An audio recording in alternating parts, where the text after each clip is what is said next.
Hey guys, so what is the fastest way to progress in boxing? Um, well, I can say, coming from my background, again, I started boxing at the age of 20. I had my first amateur fight a little less than 6 months in, and I went pro in 2016. And now I'm at a record of 12-3 in the pros. Um, Nothing spectacular, but not bad at all. And I want to say that the fastest way to progress, honestly, is it comes down to two things. Okay, now the first thing is going to be lots of film study, and how to film study is very, very deep. That whole subject is extremely, extremely deep. Something that I'm touching on in my book that I'm writing about this. But I'm also doing kind of a film series, a video series on how to film study. So hopefully I can help you guys with that. Another thing outside of that is just playing. Playing, everything is play. What I mean by that is whenever you're doing something that like you can express yourself in, like anything that has an art form to it, the biggest proponent, like the best thing that you can do is spend a whole lot of time doing it and getting bored doing it. And the reason why is because the power of boredom is incredible. The power of boredom will take you from just kind of the run of the mill basic idea creator to just the Einstein of creative ideas. It is ridiculous because you spent time sentencing your mind to boredom. You have to keep in keep in mind that your brain is wired to look for dopamine. I mean, we're just dopamine addicts. We're just sitting around constantly looking for this. And so, when our brains are occupied by boring activities, like just counting or anything like that, there's psychological experiments on this, by the way. I can break this down, but, not right now. So, yeah, but when you sentence yourself to these boring tasks, coming out of it, your brain is so much more flexible and creative and robust in its ideas. So it behooves you to do boring drills and do boring fundamental tasks and staying strict and realizing that you're never going to graduate from them, so just keep doing them.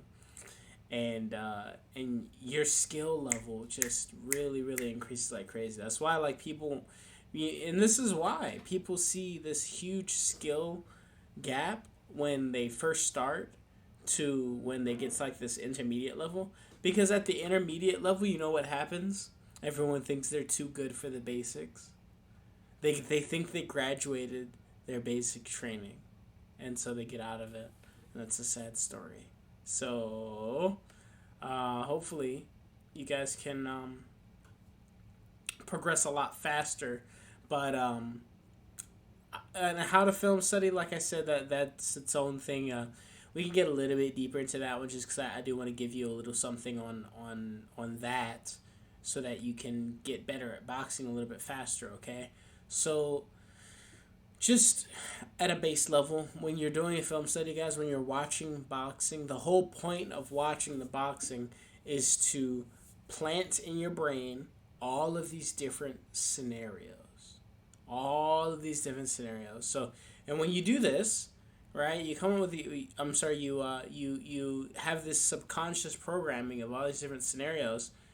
Once you start to grade the scenarios on good and bad, right? And you have a good appraisal skill of what is a good and bad skill and action, then you will start to automatically come up with the right answer to like everything. So whenever someone is bulldogging and they're moving their head, they're going like this, right? They got their hands up. They're giving you the Mike Tyson. They're giving you the old school, um, um, you know, they get their hands up in this in the Mike Tyson style. Excuse me. Um, so once you've been watching enough media, you'll understand that Mike Tyson is not the only person that's ever done that style, and he's one of the best to ever do it. But there are also other very very good fighters that have done it, and even Mike Tyson himself, he lost several times. So why don't we pay attention to what elements are common in losing when you are a Mike Tyson type fighter? So the people that are beating them are the people that are posting and the people that are feinting in mid range and changing the direction that they're walking multiple times at zone 3 and zone 2.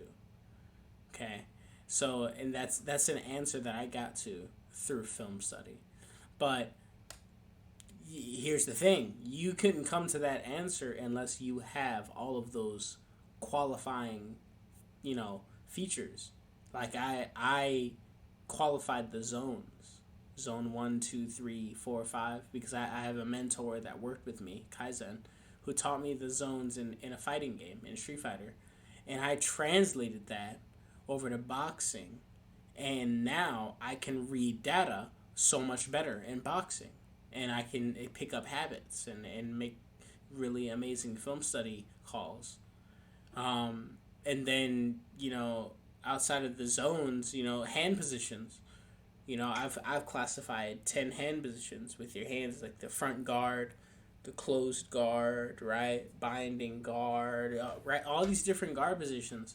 And it's not to sound cool, like it's some, it's the next cool karate style.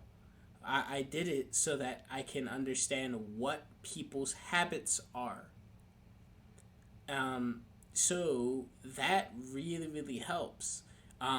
But just the decision, like, okay, so learning all of that helps you with your fundamental base, and that's really strong.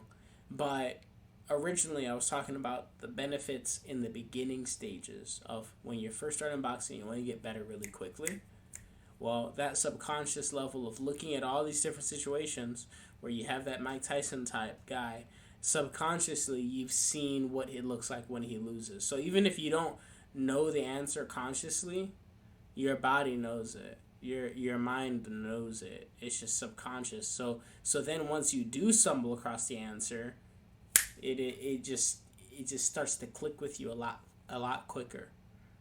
Also, you might even come to the answer on your own, because you have to remember all of these answers are just the truth. If you've qualified it and you didn't just get away with murder, right? But for the most part, when you test something and it holds true, that's just the truth of the matter. That's how it is. Like, they're like, all right, well,